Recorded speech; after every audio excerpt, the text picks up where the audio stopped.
Empezamos por Lemuria. Bueno, pues el nombre de Lemuria lo acuñó el zoólogo Philip Slater en 1864. Y dicho nombre proviene del lemur, primate que habita en la actualidad en Madagascar y en algunas islas del archipiélago de las Comoras.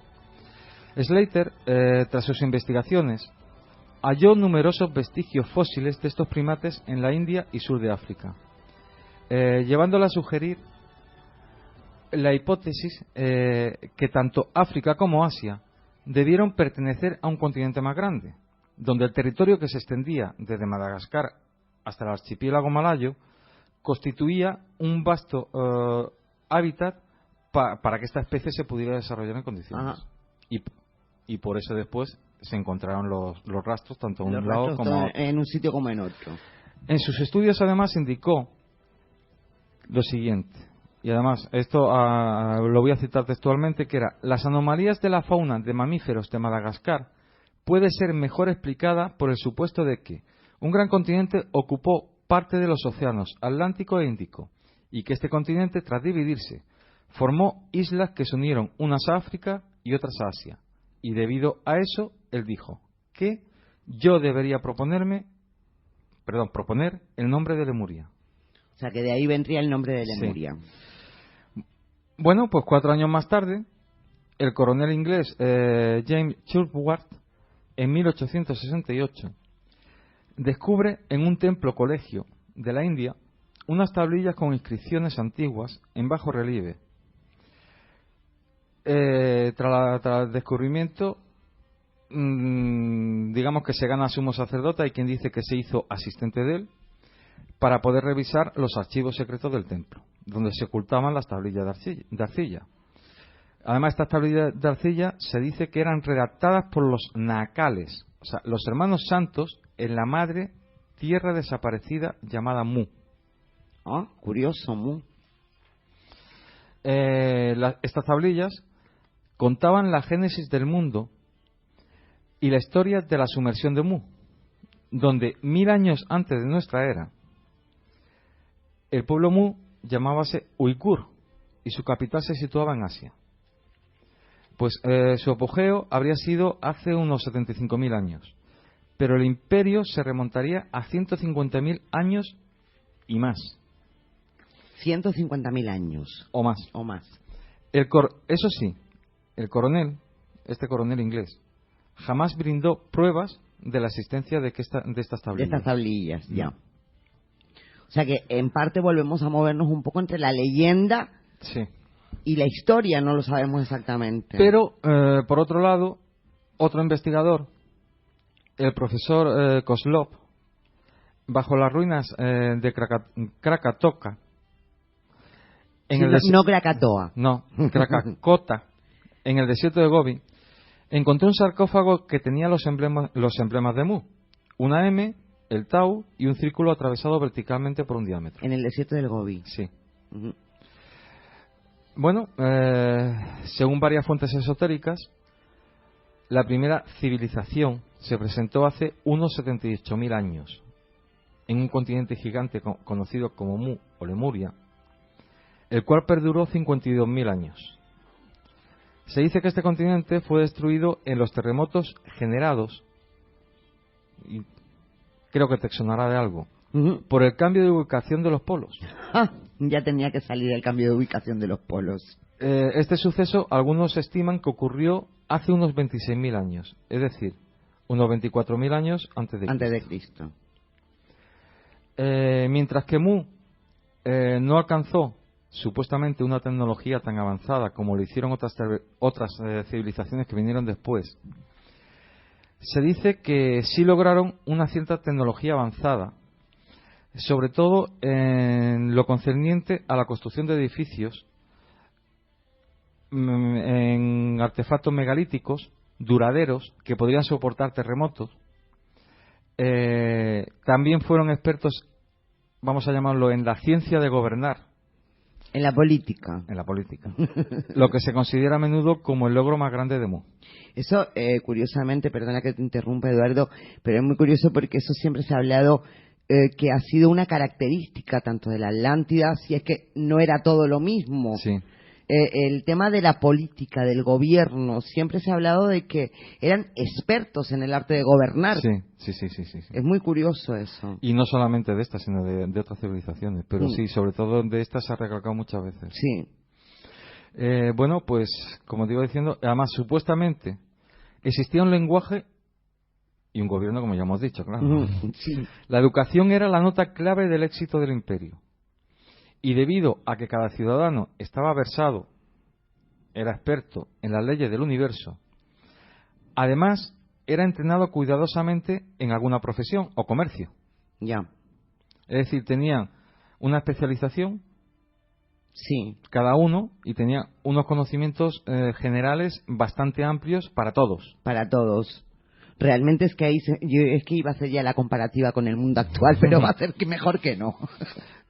Con lo cual el resultado teórico era claro.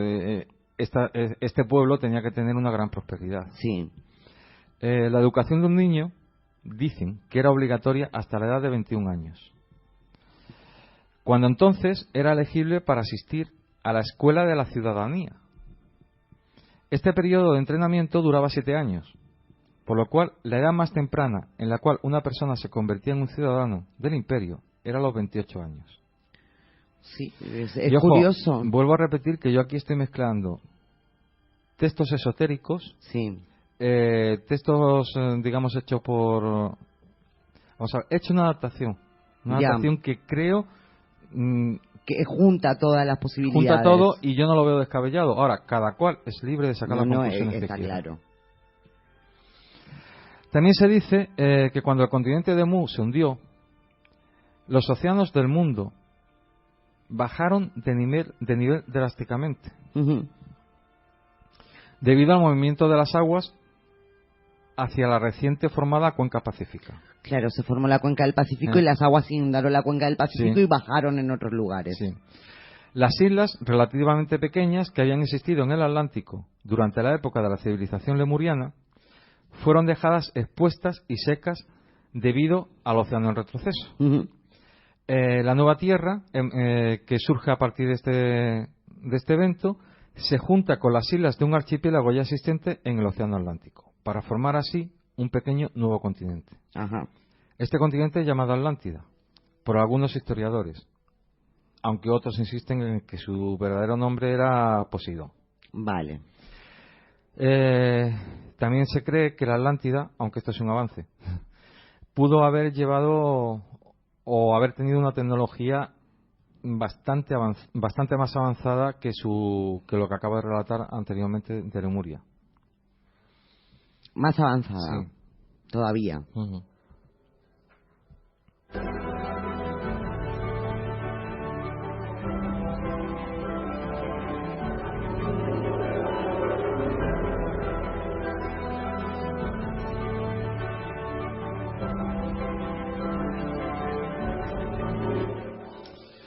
Y bueno, para tocar el tema de la Atlántida, y aquí voy a leer puro y duro. Me voy a meter con varios textos, o sea, varios recortes y textos que he sacado, porque aquí, en principio, no nos podemos saltar a Platón. No, está claro que no. Porque es de donde arranca toda la historia de la Atlántida, por lo menos en plan escrito. Hombre, arranca, como decíamos antes, desde los egipcios, pero sí, realmente quien lo proyecta, por decirlo de alguna manera, es Platón. Entonces, bueno, los escritos de Platón sitúan la isla del Océano Atlántico delante de las columnas de Hércules. La describen como más grande que Libia y Asia juntas, y la señalan como una potencia marítima que 9000 años antes de la época del legislador ateniense Solón habría conquistado gran parte de Europa y el norte de África, siendo solo detenida por una hipotética Atenas. Después de lo cual habría desaparecido en el mar a causa de un violento terremoto y de un gran diluvio. Bueno, pues esto que sería el resumen, un puro y duro resumen, viene bastante bien explicado en la descripción que hace Platón en los textos en los textos que publica, que escribe, en los cuales se afirma, él dice que narra una historia verdadera y que ha llevado, y además esta afirmación de que es una historia verdadera, ha llevado a que especialmente a partir de la segunda mitad del siglo XIX, y sobre todo en el romanticismo, se hayan propuesto numerosas conjeturas sobre la existencia o no real de esta isla, de este continente. No obstante, hoy se sabe que el relato presenta bastante datos de difícil comprobación, por no decir imposibles, lo que descartaría, digamos, hasta cierto punto su verosimilitud, pero gran número de expertos que han analizado los textos admiten la posibilidad de que el mito haya sido inspirado en un fondo de realidad histórica. Sí. Que haya estado vinculado a alguna catástrofe natural, como podría ser una inundación, un gran terremoto o una erupción volcánica. Y bueno, las fuentes de relato en los cuales se basa el análisis de la Atlántida por parte de Platón son el Timeo y el Critias. Textos en diálogos de este filósofo griego, y en filósofo que además fue discípulo de Sócrates, y que además cuenta una historia que de niño escuchó de su abuelo, y que ésta a su vez supo de Solón, el venerado legislador ateniense, quien a su vez se lo habían contado sacerdotes egipcios. Exactamente. En Sais, ciudad del delta del Nilo. La historia que Critias afirma verdadera se remonta en el tiempo a 9.000 años antes de la época de Solón. Siempre estamos hablando de mucho tiempo, pero muchísimo tiempo. Para narrar cómo los atenienses detuvieron el avance del imperio de los atlantes, los cuales eran belicosos, eran guerreros, eran habitantes de una gran isla llamada Atlántida, situada más allá de las columnas de Hércules, y que al poco tiempo de la victoria ateniense desapareció en el mar a causa de un violento terremoto y de un gran diluvio. En el Critias, el relato se centra en la historia, geografía, organización y gobierno de la Atlántida, para luego comenzar a narrar cómo fue que los dioses decidieron castigar a los atlantes por su soberbia, momento en el que en el relato se interrumpe abruptamente y queda la historia totalmente no sabemos cuál es el final, no sabemos cuál es el castigo que los dioses deciden infligirle a la Atlántida. No se sabe. Bueno, los textos de Platón sitúan la Atlántida frente a las columnas de Hércules, como ya he dicho, y la describen como una isla más grande que Libia y Asia juntas. Se señala su geografía como escarpada, a excepción de una gran llanura de forma oblonga, rodeada de montañas hasta el mar. La isla de la Atlántida era abundante en recursos. Había toda clase de minerales, destacando el oricalco, o lo que se llama cobre de montaña, más valioso que el oro para los atlantes, y con usos religiosos. Además, se especula que el relato hace referencia a una aleación natural del cobre. También había grandes bosques que proporcionaban ilimitada madera.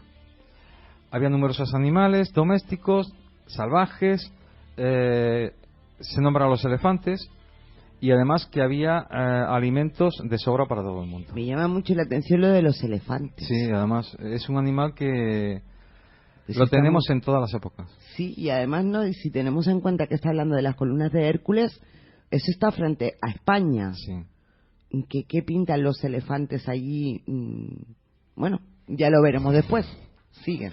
Bueno, pues tal prosperidad dio a los atlantes el impulso para construir grandes obras. Edificaron sobre una montaña rodeada de círculos de agua una espléndida acrópolis, además llena de notables edificios, entre los que destacaba el Palacio Real, el Templo de Poseidón. Construyeron un gran canal para comunicar la costa con el anillo de agua exterior que rodeaba la metrópolis, y otro menor y cubierto para conectar el anillo exterior con la ciudadela. Cada viaje hacia la ciudad era vigilado desde puertas y torres, y cada anillo estaba rodeado por un muro. Los muros estaban hechos de roca roja, blanca y negra, sacada de los fosos, y recubiertos de latón, estaño y oricalco. Finalmente cavaron alrededor de la llanura una gigantesca fosa a partir de la cual crearon una red de canales rectos que irrigaban todo el territorio de la planicie. Bueno, los reinos de la Atlántida formaban una confederación gobernada a través de leyes, las cuales se encontraban escritas en una columna en el templo de Poseidón. Las principales leyes eran aquellas que disponían que los distintos reyes debían ayudarse mutuamente, no atacarse unos a otros y tomar las decisiones concernientes a la guerra y otras actividades comunes por consenso y bajo la dirección de la estirpe de Atlas. Alternativamente, cada 5 y 6 años, los reyes se reunían para tomar acuerdos y para juzgar y sancionar a quienes de entre ellos habían incumplido las normas que los vinculaban. Hombre, se me está ocurriendo ahora mismo. Si alguien en plan maquiavélico podría pensar, vamos a ver, esto es un gobierno único. Sí. Pero claro, es que hay muchas maneras de gobernar. Hay muchas formas de gobernar desde un gobierno único, está claro. No, y además, quizás deberían coger recorte de los atlantes algunos que otros. Sí, yo creo que sí. Aunque también les perdió la soberbia al final. Bueno. Pero bueno. Bueno, pues la justicia, la virtud, eran propios en el gobierno de la Atlántida. Pero, claro, según el texto de Platón, estos señores eran descendientes de entes divinos, pues cuando la naturaleza divina de los reyes se vio disminuida, es decir, cuando fueron pasando los años, la soberbia y las ansias de dominación se volvieron características de ellos. Y según el Timeo, comenzaron una política de expansión que los llevó a controlar los pueblos de Libia hasta Egipto y de Europa hasta Tirrenia. Cuando trataron de someter a Grecia y Egipto, fueron derrotados por los atenienses. El Crities señala que los dioses decidieron castigar a los atlantes por su soberbia. Pero el relato se interrumpe, como ya dije antes, en el momento en que Zeus y los demás dioses se reúnen para determinar la sanción. Sin embargo, y ya lo hemos comentado, habitualmente se suele asumir que el castigo fue un gran terremoto y una inundación posterior que hizo desaparecer la isla en el mar. Y además dicen que fue entre un día y una noche. O sea, 24 horas. O menos. O menos. Y esto en principio sería un muy pequeño extracto. Ya, de la Atlántida. Según Platón. Según Platón.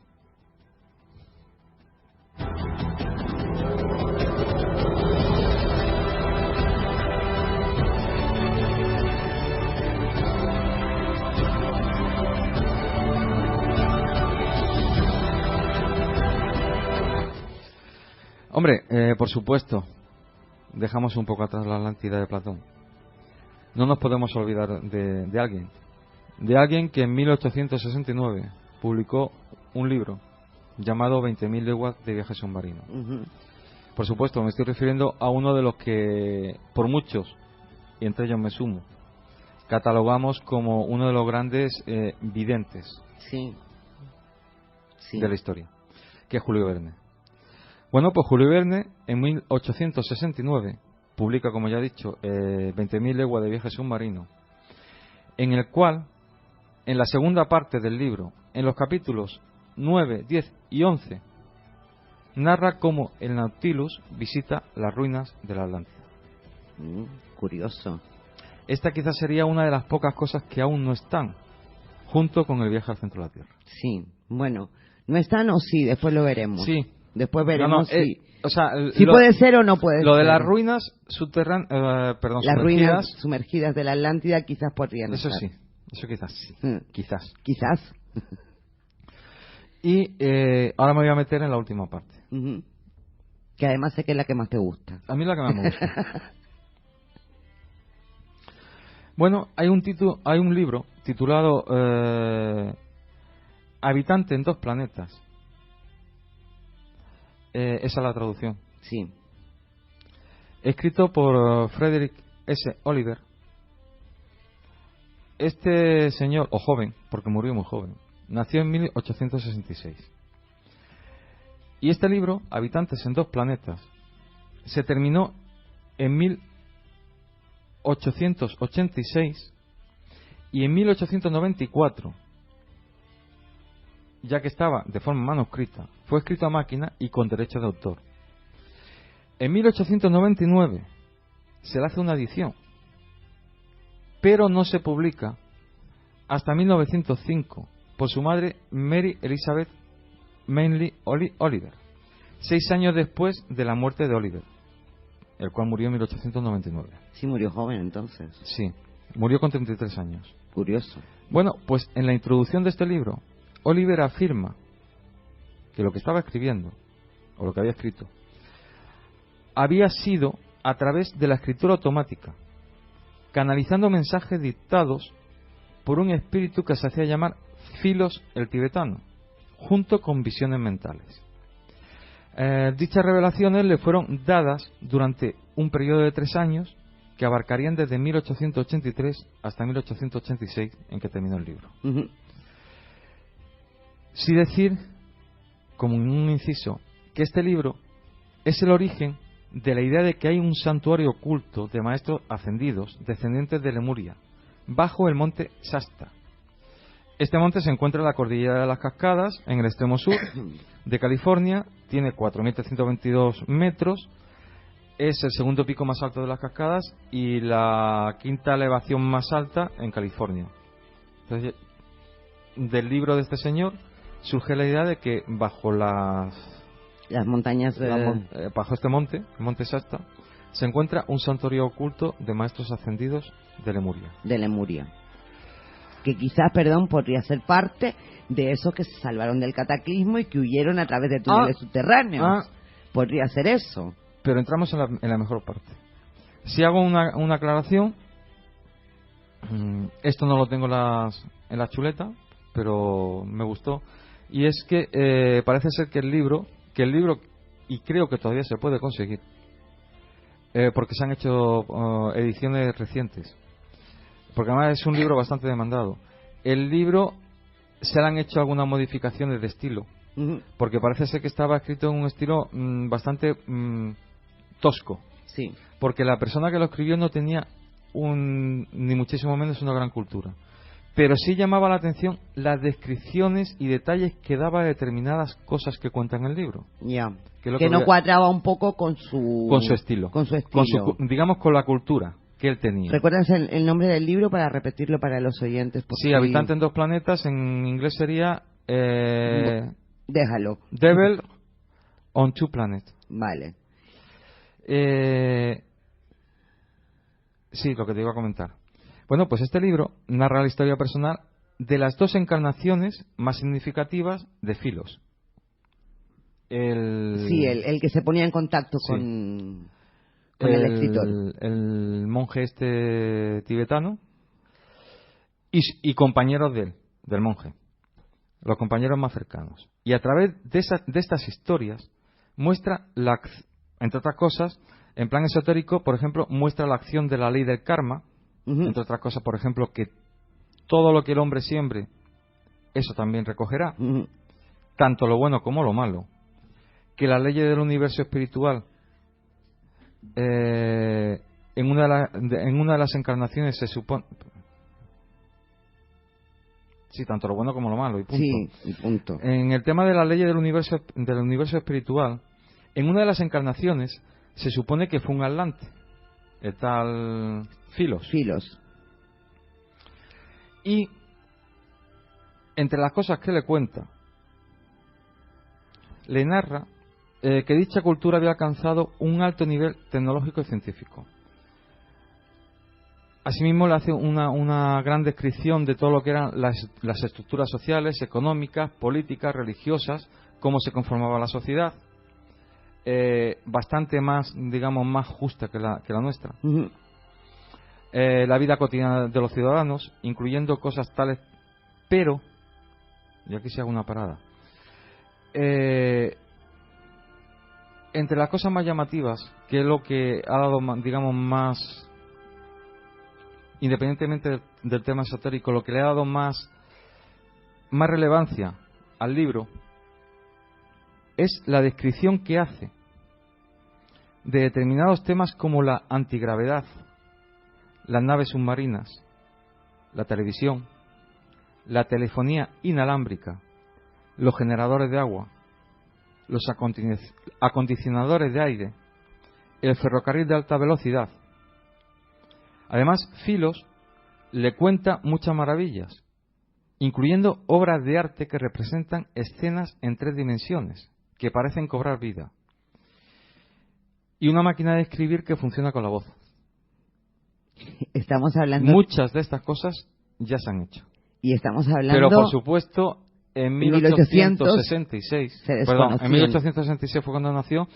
En 1905, cuando se publica el libro, no existían. No existían, está clarísimo. Está clarísimo. No deja de llamarme muchísimo la atención este final, sobre todo, porque de alguna forma... Por un lado me recuerda un poco al tema del contactismo, del movimiento contactista extraterrestre, en el que se dan cosas muy parecidas. Y por otro lado, el hecho de que evidentemente esta persona en 1905 esté hablando de telefonía inalámbrica, esté hablando de obras de arte en 3 dimensiones, esté hablando de máquinas de escribir, que escriben con la voz. Si la historia está como la cuentan, pero aunque no lo fuera, aunque en 1905 se hubieran valido quienes lo publican, él ya estaba muerto, para hacer añadidos que cuadraran más con la historia, lo que está claro es que en esa época las 3 dimensiones... No, o la telefonía inalámbrica, si no se conocía prácticamente el teléfono, iba a conocer la telefonía inalámbrica. ¿La televisión? Y la televisión, o el acondicionador de aire. ¿El tren de alta velocidad? Yo creo que es de lo más normal que se supiera todo eso. Y además, también, cosas que me llamaron la atención cuando estuve averiguando hechos del autor, es que dicen que cuando por primera vez empieza a tener esa necesidad imperiosa de coger un papel y empezar a escribir, era muy pequeño, pues creo que tenía 6-7 años. Cuando empezó a hacer las primeras pruebas. Sí. Cuando ya empieza a hacer el libro, no, ya era más mayor, pero cuando hace las primeras pruebas... Aún así, los primeros sustos que se lo lleva siendo muy pequeño, él decide no volver a escribir, no volver a utilizar eso. Porque de alguna manera imagino que le asusta, no sabe lo que es. No sabe lo que es. Ya. No deja de ser interesante todo lo que nos has contado. Y bueno, ahora no sé si irme a una pausa de publicidad o seguir con el tema.